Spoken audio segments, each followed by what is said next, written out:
Sœurs, nous avons le privilège aujourd'hui de pouvoir être dans cette communauté afin de donner la gloire qui revient seule à Dieu, n'est-ce pas? Nous vivons dans un monde où les hommes et les femmes cherchent tous à avoir une place. Certains disent que c'est une place au soleil, pour dire une bonne place. Mais quelle place cherchons-nous à avoir aujourd'hui dans ce monde? Quelle est notre place dans ce monde? Est-ce que nous sommes aujourd'hui à notre place? Est-ce que nous sommes aujourd'hui à notre place? Parce que Dieu veut, dans son amour, nous donner la meilleure place. Amen. Dieu veut te donner la meilleure place. Dieu veut que tu sois à l'aise, n'est-ce pas? Mais nous voyons que pour être heureux, il faut connaître notre place. Et il faut rester à notre place, n'est-ce pas? Que ce soit au sens propre comme au sens figuré. Parce que Dieu a choisi chacun d'entre nous. Nous ne sommes pas venus au monde par hasard et si Dieu nous a appelés, c'est pour nous donner une place. Et c'est pourquoi Jésus a dit à ses disciples, « Je suis venu afin que mes brebis aient la vie et qu'elles soient dans l'abondance. » La place de Dieu, c'est l'abondance. Mais il a aussi dit à ses disciples, « Je m'en vais vous préparer une place. » Ça veut dire que la place que je vous ai donnée ici-bas, je vais la continuer dans le royaume de mon Père. Mais la question qui nous préoccupe ce matin, c'est de savoir quelle est notre place. Et quelle place que Dieu a préparée pour nous. Le problème de ce monde, tous les problèmes de ce monde sont nés parce que un être glorieux qui avait une place de choix n'est pas resté à sa place. Ne s'est pas contenté de la place que Dieu lui avait donnée. Et cela a créé tous les problèmes que nous connaissons actuellement. Donc il est très important de savoir quelle est ta place. Parce que si Dieu t'a mis ici, ce n'est pas par hasard. C'est dans cette place où tu es, c'est-à-dire la place géographique que Dieu t'a donnée, que le Seigneur va te visiter. Amen. Le Seigneur va te visiter dans cette place où tu es. Le Seigneur va te bénir dans cet endroit où tu es. Le Seigneur va ouvrir des portes dans ce lieu où tu es parce que c'est Dieu qui t'a mis à cette place. Amen. Le Seigneur va te guérir dans cette assemblée. Le Seigneur t'a mis là parce que c'est dans cette place qu'il va te visiter. Amen. Dieu t'a placé. Qu'est-ce que ça veut dire? Dieu t'a placé, Dieu t'a mis, Dieu t'a établi afin que tu sois béni. Donc, au sens propre, tu as une place, tu as un lieu géographique où Dieu t'a placé afin de l'adorer régulièrement. Amen. Et c'est dans ce lieu que Dieu va te bénir. Reste fidèle là où Dieu t'a placé. Reste sérieuse là où Dieu t'a placé. Parce que Dieu va te visiter, Dieu va te bénir là où il t'a placé. Amen.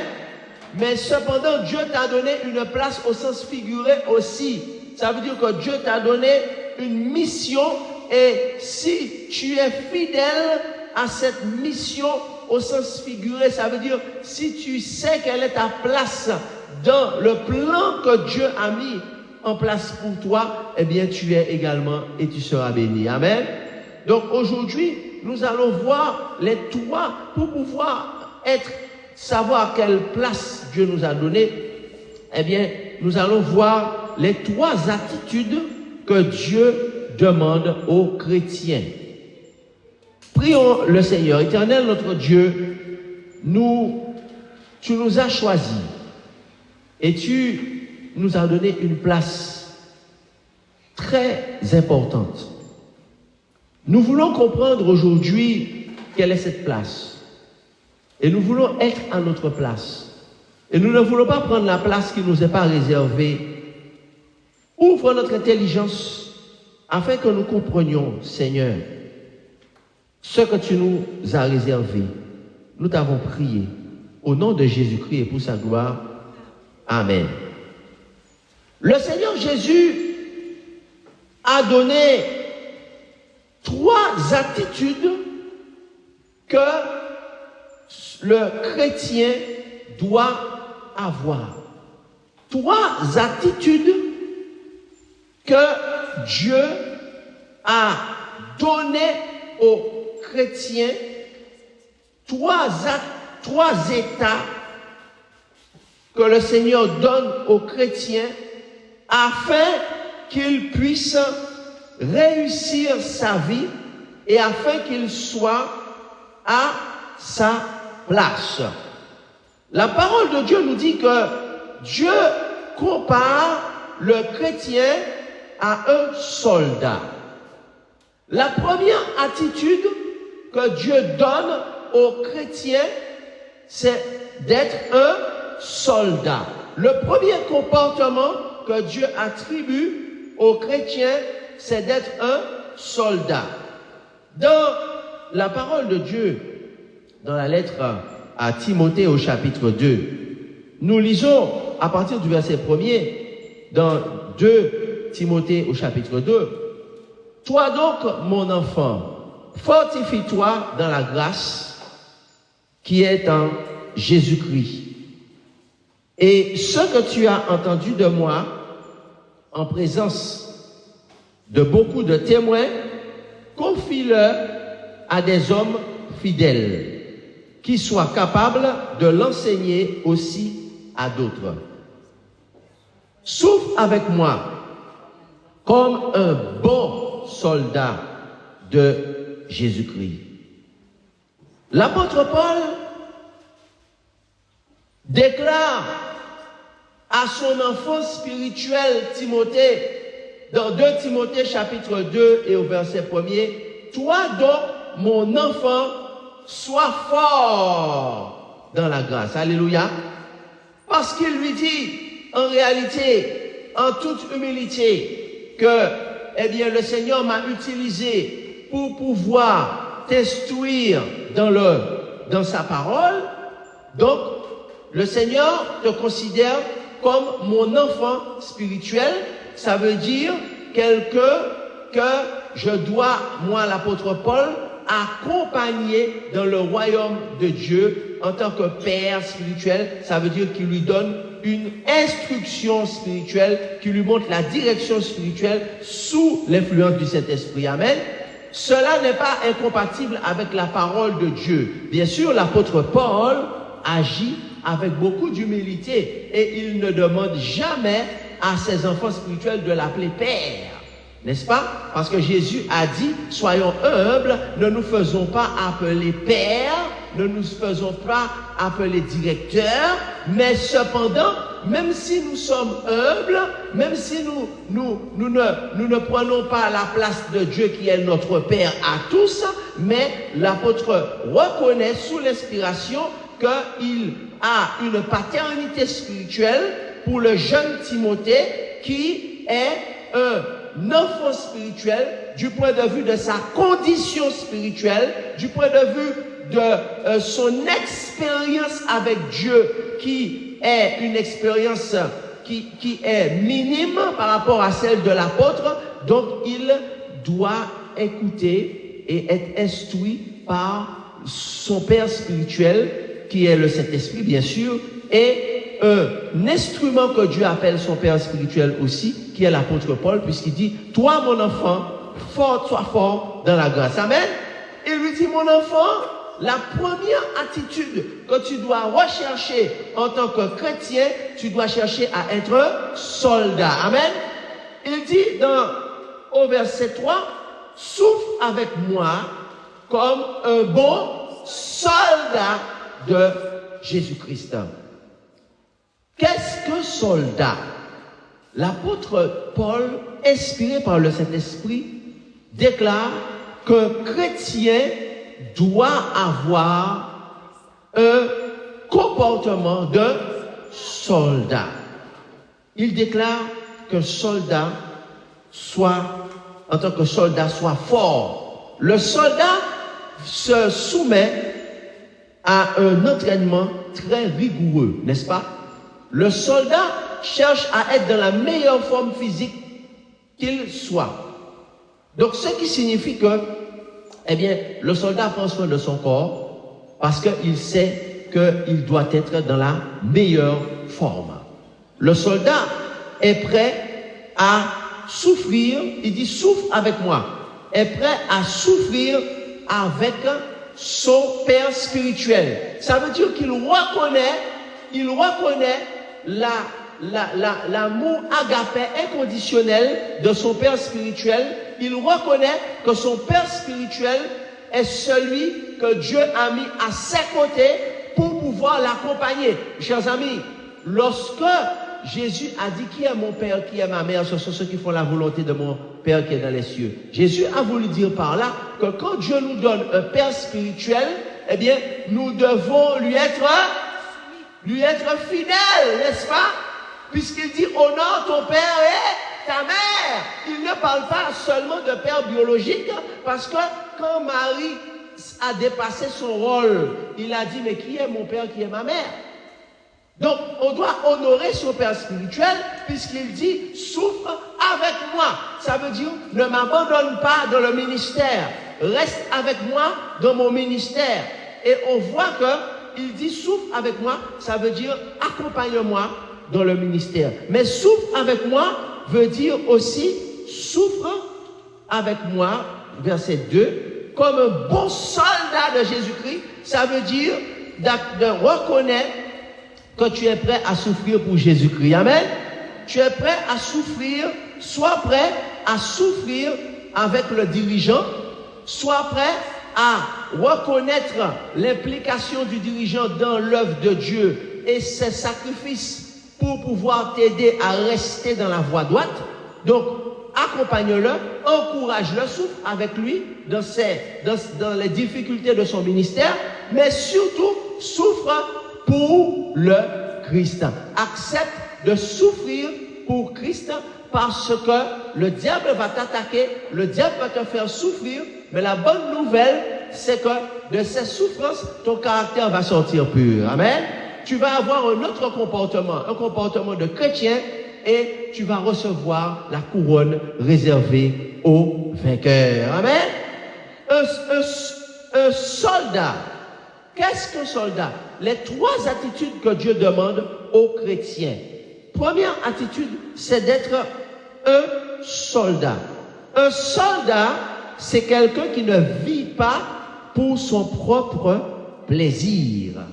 Hello, hello. Est-ce que quelqu'un m'écoute? Un soldat, c'est quelqu'un qui ne vit pas pour lui-même. Lorsque l'on regarde à quel point les hommes qui sont dans l'armée, les militaires, ils sont prêts à tous les sacrifices pour leur pays. Ils sont prêts à toutes les privations pour la protection de leur nation. On comprend pourquoi Dieu dit que le chrétien est un soldat.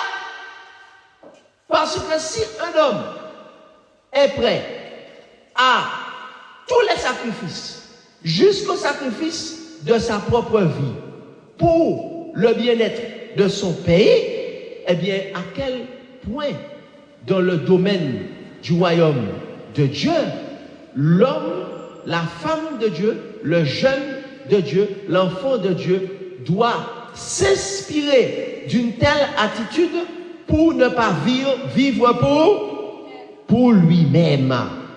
En réalité, c'est un appel de Dieu. Et nous voyons cela au verset 4. On nous dit, souffre avec moi comme un bon soldat de Jésus-Christ. Il n'est pas de soldat qui s'embarrasse des affaires de la vie. Il veut plaire à celui qui l'a enrôlé. Amen. On dit qu'il veut plaire à celui qui l'a enrôlé. Donc, à qui est-ce que le soldat veut plaire? À celui qui l'a engagé comme soldat. Et qui a engagé le chrétien comme soldat? Eh bien, ce n'est pas un souverain terrestre, mais c'est le roi des rois, le Seigneur des seigneurs, Jésus-Christ, le chef des armées célestes. Et je dis amen à cela.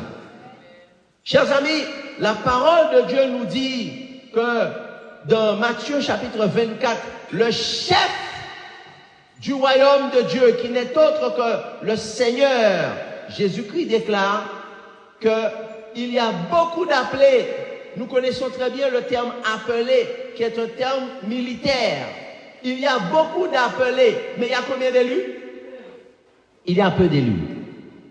Jésus déclare que lorsque quelqu'un accepte d'être chrétien, le premier appel qu'il reçoit, c'est l'appel d'être un soldat.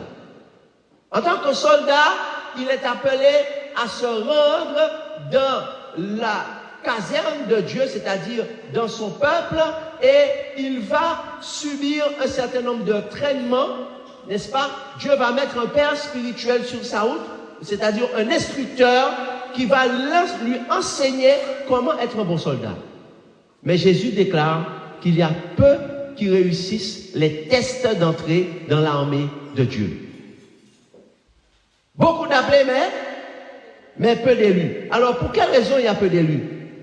Parce que Jésus déclare dans Matthieu chapitre 7 que être un soldat, ça demande une grande détermination. Lisons Matthieu chapitre 7 à partir du verset 13. Jésus déclare, entrez par la porte étroite, car large est la porte, spacieux est le chemin qui mène à la mort. Et il y en a beaucoup qui entrent par là. Il dit qu'il y a beaucoup qui sont appelés à être soldats, mais au verset 14, il dit, mais étroite est la porte, resserrez le chemin qui mène à la vie, et il y en a peu qui les trouvent. Il y en a peu qui les trouvent. Donc, chers amis, la parole de Dieu nous dit qu'en réalité, il y a peu de chrétiens, il y a très peu de chrétiens qui sont des soldats de Christ. Il y a très peu de chrétiens qui sont des soldats de Christ. Le chant dit, debout soldats du Christ, le Maître nous appelle, marchons au glorieux combat. N'est-ce pas? Donc, il dit que dans nos cœurs le feu saint renouvelle, le feu sacré d'un cœur, le feu sacré d'un cœur, le feu sacré d'un cœur qui pour sa cause bat. Est-ce que nous avons le feu sacré? Avons-nous le feu sacré? C'est quoi avoir le feu sacré? Et il y a des gens qui utilisent cette expression, même dans le sport, il dit, il a le feu sacré sur lui. Ça veut dire quoi? Est-ce que nous avons décidé, est-ce que nous avons la volonté de pouvoir de pouvoir marcher dans le chemin étroit? Parce que le soldat de Christ ne s'embarrasse pas des affaires de ce monde. Qu'est-ce que ça veut dire? Il ne s'embarrasse pas des affaires de ce monde, de cette vie. Alors, nous lisons dans 1 Corinthiens chapitre 9 et le verset 25, l'apôtre Paul explique en réalité que le soldat ne s'embarrasse pas des affaires de ce monde. Il est focus sur le royaume de Dieu. 1 Corinthiens 9, nous lisons verset 25. Il est écrit. Oui, 1 Corinthiens chapitre 9, verset 25. Tous ceux qui combattent s'imposent toute espèce d'abstinence. Ils le font pour obtenir une couronne corruptible. Mais nous, faisons-le pour avoir une couronne incorruptible, chers amis. Verset 26. Moi, je cours, non pas comme à l'aventure, je frappe non pas comme battre en l'air, mais je traite durement mon corps et je le tiens sous contrôle, de peur d'être moi-même rejeté après avoir prêché aux autres. Chers amis, beaucoup de chrétiens ne sont pas des soldats de Christ. Pourquoi? Parce qu'ils s'embarrassent des affaires de cette vie. Premièrement, ici l'apôtre Paul dit qu'il s'impose une certaine discipline. Ça veut dire qu'il combat selon des règles.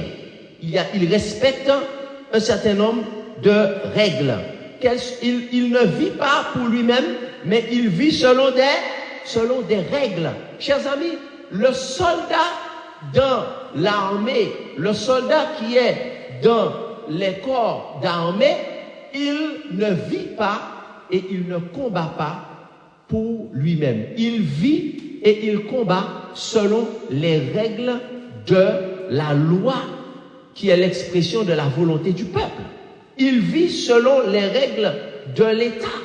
Donc, de même que dans le royaume de Dieu, le soldat de Christ, il vit selon les règles de Dieu. Il vit selon les règles du royaume de Dieu. Alors, quelles sont ces règles?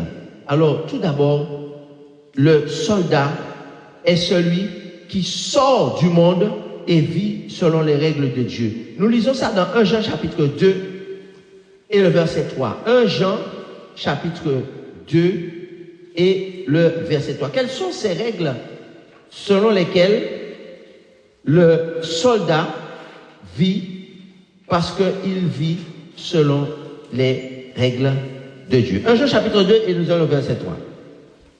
Il est écrit: si nous gardons ces commandements, nous savons par là que nous l'avons connu.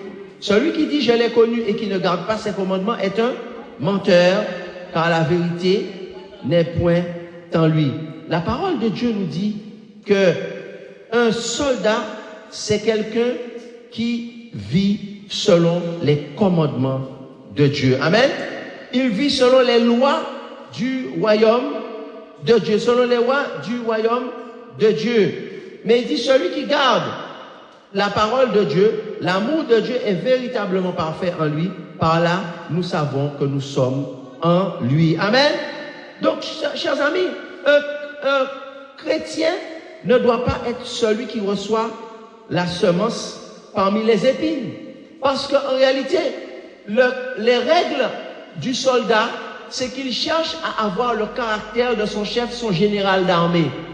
Donc, les règles pour le soldat chrétien, ce n'est pas qu'il cherche à vivre, à avoir les richesses de ce monde. Celui qui a reçu la semence parmi les épines, la Bible dit dans Matthieu chapitre 13, c'est celui qui reçoit la parole de Dieu avec empressement. Nous allons le lire, Matthieu chapitre 13 et le verset 22. Jésus déclare ceci. Il dit que celui qui a reçu la semence parmi les épines, c'est celui qui entend la parole, mais en qui les soucis du siècle et la séduction des richesses étouffent cette parole et la rendent infructueuse. Donc celui qui a reçu la semence parmi les épines, c'est quelqu'un qui s'embarrasse des affaires de ce monde. Ça veut dire que c'est un soldat qui veut servir son pays, mais ce qui l'intéresse plus que cela, ce sont les richesses de ce monde. Ce sont les biens de ce monde. La Bible dit non. La Bible dit qu'en réalité, Jésus dit qu'un vrai soldat, c'est quelqu'un qui ne cherche pas, dont la richesse de ce monde n'étouffe pas la parole de Dieu. Ce n'est pas celui qui a reçu la semence parmi les épines. Parce que dans 1 Jean chapitre 2 et le verset 17, il nous est dit que le monde passe et sa convoitise aussi. Ça veut dire que le chrétien qui s'embarrasse des affaires de ce monde, ça veut dire qu'il cherche la richesse avant tout, eh bien, il va se rendre compte que le monde est en train de courir à sa perte et qu'un beau jour, toutes ces richesses ne lui serviront à rien. Mais la Bible dit, mais le monde passe et sa convoitise aussi, mais celui qui demeure en Dieu, il vivra éternellement. Et je dis amen à cela. Oui, chers amis, le soldat, c'est un homme ou une femme qui va à la guerre. Un soldat, c'est quelqu'un qui sait qu'il doit aller à la guerre. Et la parole de Dieu nous dit que le soldat qui est chrétien, eh bien, il n'est pas un soldat qui est en retrait quand il y a la guerre. Lisons dans Éphésiens chapitre 6, à partir du verset 11, la parole de Dieu nous dit que le soldat, il part dans la guerre. Mais ce n'est pas une guerre contre des humains, chers amis. Quelle est la différence entre un soldat qui est enrôlé dans le corps d'armée et ce que la Bible appelle le soldat chrétien? La Bible dit que le chrétien doit être un soldat, c'est-à-dire un soldat qui combat dans le monde spirituel. Ça veut dire qu'il combat les mauvais esprits, pas les êtres humains, mais les mauvais esprits. Alors lisons ensemble Éphésiens chapitre 6 et nous allons lire à partir du verset 11. Il dit ceci. Il dit, au reste, fortifiez-vous dans le Seigneur par sa force toute puissante, revêtez-vous de toutes les armes de Dieu afin de pouvoir tenir ferme contre les ruses du diable. Car nous n'avons pas à lutter contre la chair et le sang, mais contre les dominations, contre les autorités, contre les princes de ce monde de ténèbres, contre les esprits méchants dans les lieux célestes. Donc, la parole de Dieu nous dit que nous sommes dans une guerre. Le soldat va en guerre, mais il va en guerre contre les esprits, les mauvais esprits spirituels, les démons dans les lieux célestes. Ce n'est pas une guerre autre contre les mauvais esprits qui sont dans les lieux célestes, contre les démons. Chers amis, nous avons dit que Jésus a déclaré que le chrétien doit avoir 3 attitudes. La première attitude, c'est l'attitude de soldat. La deuxième attitude, le chrétien doit être un soldat, mais un soldat qui a une attitude différente. En plus de nos armes non charnelles, il y a une autre différence avec le soldat classique. Dans Matthieu chapitre 5 au verset 43, Jésus déclare que, en plus que nos armes ne sont pas charnelles, dit la Bible. Ce ne sont pas des armes matérielles, ce sont des armes spirituelles. C'est-à-dire quoi? C'est-à-dire le casque du salut, le bouclier de la foi, l'épée de l'esprit, qui est l'esprit de Dieu, qui est la parole de Dieu, la cuirasse de la justice, la ceinture de la vérité. Donc ce ne sont pas des armes qui sont physiques, ce ne sont pas des armes qui sont charnelles. En plus de ça, le chrétien a une autre différence avec un soldat ordinaire. Dans Matthieu chapitre 5, verset 43, la parole de Dieu nous dit que le chrétien est un soldat qui aime son ennemi. Amen. Le Seigneur déclare dans Matthieu chapitre 5 et le verset 43, Matthieu chapitre 5 et le verset 43, il dit, vous avez appris qu'il a été dit, tu aimeras ton prochain et tu haïras ton ennemi. Mais moi Jésus, je vous dis, aimez vos ennemis, bénissez ceux qui vous maudissent, faites du bien à ceux qui vous haïssent et priez pour ceux qui vous maltraitent et qui vous persécutent, afin que vous soyez fils de votre Père qui est dans les cieux, car il fait lever son soleil sur les méchants et sur les bons, et il fait pleuvoir sur les justes et sur les injustes. Si vous aimez ceux qui vous aiment, quelle récompense méritez-vous? Les publicains aussi n'agissent-ils pas de même? Et si vous saluez seulement vos frères, que faites-vous d'extraordinaire? Les païens n'agissent-ils pas de même? Soyez donc parfaits, comme votre Père Céleste est parfait. Amen. La parole de Dieu nous dit qu'en plus que les armes du chrétien ne sont pas des armes matérielles, ne sont pas des armes charnelles, mais il y a une autre différence avec le soldat classique, c'est que le chrétien, il aime son ennemi. Amen. Il prie pour son ennemi. Il prie pour ceux qui sont ses ennemis parce que Dieu veut que Dieu veut changer le cœur de ses ennemis. Amen. Chers amis, la deuxième attitude que le chrétien doit avoir pour être à sa place, n'est-ce pas? Chacun doit connaître quelle est sa place au sens propre, mais aussi quelle est sa place au sens figuré. Eh bien, pour être béni de Dieu, Jésus a dit, je vais vous préparer une place. Il y a des conditions. Dieu dit, la deuxième attitude d'un chrétien doit être un serviteur. Amen. Le chrétien doit être un serviteur. Ça veut dire que le chrétien doit servir. Lisons dans Jean chapitre 12 et le verset 26. Jésus déclare ceci. Jésus déclare dans Jean 12 et le verset 26, il dit, si quelqu'un me sert, qu'il me suive. Et là où je suis, là aussi sera mon serviteur. Si quelqu'un me sert, qu'est-ce qui va se passer? Mon Père l'honorera. Amen. La parole de Dieu nous dit, Jésus nous dit que la deuxième attitude que Dieu demande aux chrétiens, c'est d'être un serviteur de qui? Premièrement, il dit que, Jean chapitre 12 verset 26, il dit que quelqu'un me sert. Dieu dit que le chrétien doit le servir. Amen. Et il dit que le chrétien doit le servir parce qu'en réalité, il y a un but et un objectif à la vie. Le but et l'objectif à la vie, c'est de servir Dieu. Il y a beaucoup de joie à son service, n'est-ce pas? Il y a beaucoup de joie à son service parce que c'est là que l'on se développe à son maximum de son potentiel. Parce que il est notre roi. Et nous sommes à son service. J'ai eu l'occasion de voir un jour sur les réseaux sociaux un homme qui était un garde du corps et qui a été jusqu'au sacrifice de sa vie pour protéger le président qu'il servait. Voilà un exemple de serviteur qui a voulu servir son roi. Donc, chers amis, le serviteur, c'est celui qui veut faire avancer le royaume de son maître. Il dit, celui qui me sert, il me suive. Le chrétien est appelé à suivre qui? Est-ce que le chrétien est appelé à suivre n'importe qui?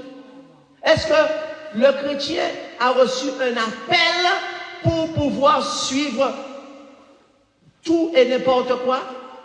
Est-ce que le chrétien est appelé à être un mouton de panurge? La parole de Dieu nous dit que celui qui me sert, qu'il me suive. Jean 12, verset 26, qu'il me suive. Là où je suis, c'est là où sera mon serviteur. Amen. Là où le Seigneur t'a mis, c'est là que tu dois être. Et c'est là que tu dois le servir. Amen. C'est là que tu vas recevoir ta bénédiction. C'est là que tu vas te marier. C'est là que tu vas faire des enfants. C'est là que tu vas trouver un travail. C'est là que tu seras protégé parce que c'est le Seigneur qui t'a mis là. Amen. Il a dit en réalité, Jean 12, verset 26, si quelqu'un me sert, mon Père l'honorera. Lorsque l'on sert fidèlement Jésus, il y a beaucoup de récompenses. Mais la récompense, nous avons dit que le Seigneur Jésus va prendre soin de nous, mais la récompense suprême, c'est d'être honoré par qui? Ah, ce ne sont pas des hommes qui vont t'honorer. Peut-être même que des hommes vont te maudire. Peut-être même que des hommes vont te rabaisser. Peut-être même que des hommes vont te calomnier. Peut-être même que des hommes vont te donner des noms, des surnoms, des colibets, des attitudes qui n'ont même jamais traversé ta pensée. Vous savez que quand vous voulez servir Dieu, il y a des gens qui imaginent toute espèce de choses vous concernant, qui ne vous ont même jamais traversé l'esprit et que vous n'avez jamais faites. Mais ne vous inquiétez pas. Même si vous n'êtes pas honoré par l'homme, mais il dit, mon Père l'honorera. Amen. Il dit, Dieu va t'honorer. Et quel honneur est le plus important? L'honneur des hommes ou l'honneur de Dieu? Parce que la Bible dit, le monde passe. Ça veut dire qu'un jour, le monde va se terminer. Et même les grands de ce monde devront comparaître devant le tribunal de Christ, de Corinthiens 5, chapitre 10. Car nous devons tous comparaître. Comparution immédiate devant le tribunal de Christ, c'est-à-dire devant le grand juge de toute la terre au jour de notre mort. Au jour de notre mort, il n'y a pas de grand, il n'y a pas d'élite et de petits. Tout le monde devra comparaître au jour de notre mort. Donc par conséquent, nous devons chercher l'honneur des hommes ou l'honneur de Dieu à être honoré par Dieu. Il dit, mon Père l'honorera. Et dans Matthieu 25, dans Matthieu chapitre 25, le serviteur, il est fidèle, n'est-ce pas? Dans la parabole des talents, il dit, le serviteur, il est fidèle, au verset 21. Son maître lui dit, c'est bien, bon et fidèle serviteur, tu as été fidèle en peu de choses, je te confierai beaucoup. Entre dans la joie de ton maître. Le chrétien est appelé à avoir une attitude de serviteur. Le serviteur est celui qui suit son maître, celui qui sert Dieu et qui est fidèle dans son service. Le serviteur, la Bible nous dit, il est aussi humble. Dans Jean chapitre 13 et le verset 16, Jésus déclare ceci. Jésus dit, en vérité, je vous le dis, le serviteur n'est pas plus grand que son Seigneur, ni l'apôtre plus grand que celui qui l'a envoyé. Si vous savez ces choses, vous êtes heureux, pourvu que vous les pratiquiez. Jésus déclare que le serviteur n'est pas plus grand que son maître. Ça veut dire quoi? Ça veut dire, chers amis, que nous avons dit en introduction que Dieu nous a tous donné une place, n'est-ce pas? Et que nous devrions rester à notre place géographique. Ça veut dire là où Dieu nous a mis, c'est là où nous serons bénis. Là où Dieu t'a placé, dans l'assemblée où Dieu t'a mis, c'est là où Dieu va te bénir, si c'est Dieu qui t'a placé là, bien sûr. Si tu n'as pas placé ailleurs, c'est Dieu qui va te bénir, mais aussi, au sens figuré, tu dois rester à ta place au sens figuré. Ça veut dire qu'en réalité, le Seigneur te dit que, eh bien, tu n'es pas plus grand que ton maître qui est Dieu. Lorsque tout ce que nous faisons, nous devons chercher à savoir si Dieu est d'accord, parce que nous ne sommes pas plus grands que Dieu. Et lorsque Dieu a placé des ministères, c'est-à-dire un homme de Dieu, n'est-ce pas, un père spirituel, pour nous donner une direction à suivre, nous ne sommes pas plus grands que notre père spirituel. Notre père spirituel n'est pas plus grand que nous, mais il a reçu une autorité que Dieu lui a donnée pour nous enseigner. Mais parfois, eh bien, dans le monde chrétien, on voit beaucoup de gens qui sentent qu'ils sont plus grands que même leur père spirituel. Ils n'ont pas besoin d'enseignement.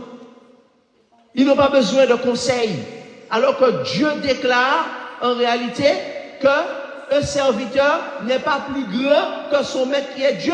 Dieu dit, je ne fais rien sans révéler ma volonté à mes serviteurs, les prophètes, mais nous sommes plus prophètes que les prophètes. Voilà pourquoi, chers amis, aujourd'hui, eh bien, le monde va si mal. Parce que la Bible dit que nous devons reconnaître que c'est Dieu seul qui est le plus grand. Amen. Et les disciples avaient ce problème. Qui est le plus grand? Qui est le plus grand? Mais nous le dit, le serviteur de Dieu, il n'a pas ce problème-là. Il est humble parce qu'il cherche à plaire à son maître. Et notre exemple suprême, c'est le Christ. Dans Philippiens chapitre 2 et le verset 8, on nous dit que dans Philippiens chapitre 2 et le verset 8, le plus grand exemple, Jésus s'est humilié, il a paru comme un simple, il s'est dépouillé lui-même. Existant, lequel ayez en vous les sentiments qui étaient en Jésus-Christ, lequel existant en forme de Dieu, n'a point regardé comme une proie à arracher d'être égal à Dieu, mais s'est dépouillé lui-même en prenant une forme de serviteur, en devenant semblable aux hommes et ayant paru comme un simple homme, il s'est humilié, se rendant obéissant jusqu'à la mort, même jusqu'à la mort de la croix. Chers amis, Jésus est un exemple. Il était sous la forme de Dieu et il s'est humilié jusqu'à la mort pour pouvoir servir son Père et plaire. Nous devons suivre l'exemple du Christ et nous serons récompensés. Dans Psaume 34 et le verset 23, il est écrit ceci. dans Psaume 34 et le verset 23, il est écrit que l'Éternel délivre l'âme de ses serviteurs. Et tous ceux qui l'ont pour refuge échappent au châtiment. L'Éternel délivre qui? Ses serviteurs. L'Éternel délivre l'âme de qui? De ses serviteurs. Et enfin, troisième attitude que doit avoir le chrétien doit être comme un enfant. Première attitude, le chrétien doit être un soldat de Christ. Deuxième attitude, le chrétien doit être un serviteur de Dieu. Et troisième attitude, le Seigneur doit être comme un enfant. Jean chapitre 1 et le verset 12, la parole de Dieu nous dit que, eh bien, on ne naît pas un enfant de Dieu, on le devient. Comment devient-on un enfant de Dieu? Jean chapitre 1 et le verset 12, Jésus déclare ceci. Jean 1 verset 12, il dit que, mais à tous ceux qui l'ont, alors, elle est venue chez les siens, verset 11, la parole, et les siens ne l'ont point reçu. Mais à tous ceux qui ont reçu Jésus, il a donné à ceux qui croient en son nom. Qui est-ce qui est un enfant de Dieu? Celui qui reçoit Jésus. Deuxièmement, à ceux qui croient en son nom, la parole a donné le pouvoir, c'est-à-dire exousia, l'autorité, pas dunamis, c'est-à-dire la puissance miraculeuse, non, mais exousia, c'est un état, une autorité que Dieu ne donne qu'à ceux qui reconnaissent, qui ont reçu Jésus et qui croient en son nom. Elle a donné le pouvoir de devenir enfants de Dieu. Amen. Donc, chers amis, ne sont pas enfants de Dieu tous ceux qui le déclarent. Ne sont pas enfants de Dieu tous ceux qui le crient sous les toits. La Bible dit clairement qu'il y a un processus pour être enfant de Dieu. Il faut, premièrement, recevoir Christ. Deuxièmement, croire en son nom. Le recevoir par le baptême d'eau et d'esprit.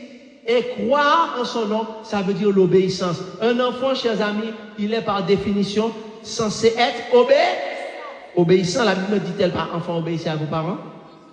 Alors, dans Romains 8, verset 16, il est écrit que, justement, Christ a envoyé le Saint-Esprit pour que nous puissions lui obéir et le suivre.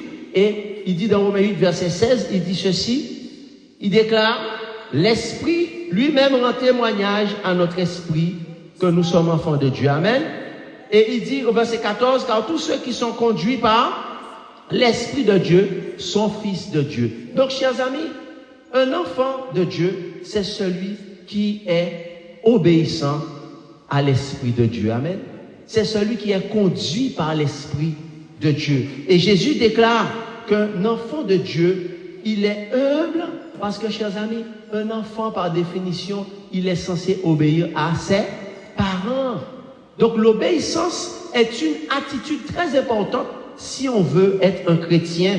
Et enfin, le chrétien ou l'enfant de Dieu, il est un artisan de paix. Jésus a déclaré dans Matthieu 5, verset 9, « Au lieu seul heureux, ceux qui procurent la paix, car ils seront appelés fils de Dieu. » Chers amis, les enfants de Dieu se font reconnaître en étant des artisans de paix. La Bible nous dit que l'enfant de Dieu, c'est celui qui cherche à vivre en paix avec tout le monde. Et il y a un texte très célèbre qui le dit, c'est dans Hébreux 12, verset 14, où le Seigneur le dit par la bouche de l'apôtre Paul, il dit, recherchez quoi? Qu'est-ce qui doit faire l'objet de votre recherche dans ces temps de la fin? Recherchez la paix avec tous. Maintenant, si quelqu'un ne veut pas faire la paix avec toi, mais au moins toi tu as essayé. Toi tu as essayé. Et maintenant, s'il veut absolument faire la guerre avec toi, eh bien, ne rentre pas dans son jeu. Eh bien, le Seigneur va se charger de lui. Amen. Mais toi, recherche la paix. La parole de Dieu dit, recherchez la paix. Et avec tous. Et il te dit ensuite, si tu recherches la paix, tu es un enfant de Dieu. Et il dit rechercher aussi la sanctification sans laquelle personne ne verra le Seigneur. Amen. Donc aujourd'hui, le Seigneur nous a révélé qu'il y a 3 attitudes qui caractérisent un chrétien. La première attitude, c'est qu'un chrétien est un soldat de Dieu.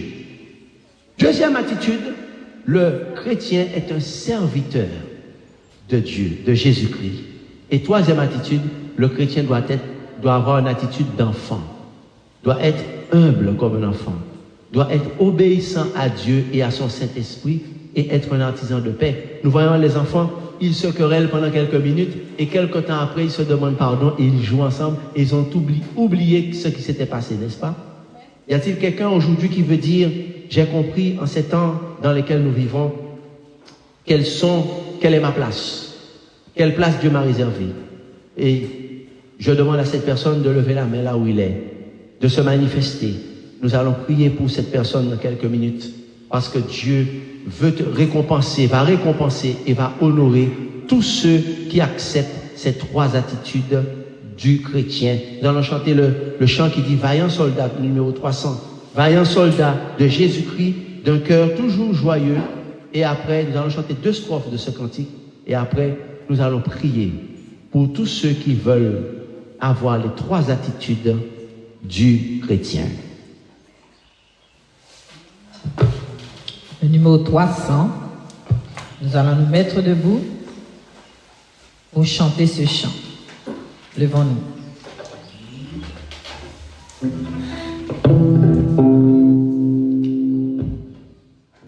Vaillant soldat de Jésus-Christ, d'un cœur toujours joyeux, toujours compris par la vertu de son esprit, marchons avec persévérance par la foi, sans trêve et sans espoir. Par la foi, nous suivons notre roi.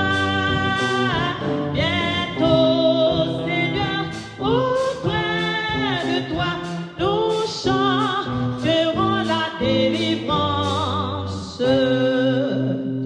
Si nous rencontrons sur nos pas labeur, fatigue, périlleux combat, ne craignons rien, ne cédons pas, ne perdons point notre assurance. Par la foi, sans trêve et sans espoir. Par la foi, nous suivons notre roi. Oh, bientôt, Seigneur, auprès de toi, nous chanterons la délivrance.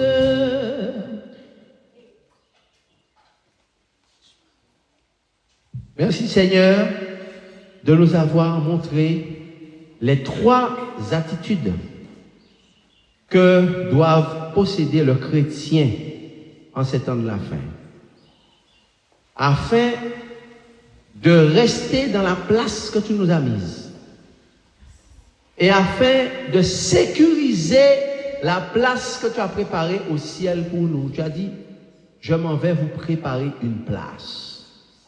Permets que Seigneur, nous puissions suivre ces indications de l'Esprit de Dieu, afin que nous soyons heureux dans notre vie terrestre et que nous soyons prêts pour la vie céleste, au nom de Jésus-Christ. Amen. Que l'Éternel